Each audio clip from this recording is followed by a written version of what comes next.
Ngokusho koMnyango Wezemfundo eGauteng, zingaphezulu kwezinkulungwane ezingama-700 izicelo zokufunda zamabanga uGrade 1 noGrade 8 ngonyaka ozayo asebezitholile. Of those, grade 1s are 315,865 and grade 8s are 422,580. Kuphinde kwaxwayiswa abazali ukuthi bagweme ukusebenzisa amaphepha omgunyathi kanye nemininingwane engelona iqiniso uma befaka lezi zicelo.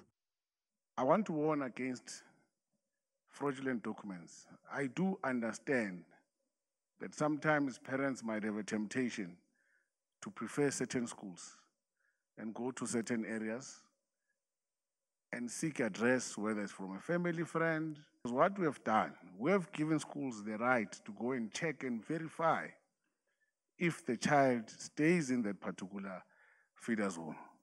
Ukwamukela kwezicelo ezintsha kuzovalwa ngoLwesihlanu olizayo, kanti ukuvalwa kokuqedelwa kokugcwaliswa kwezicelo ebese zifakiwe kuzovalwa mhla ziyisishiyagalolunye kuMandulo.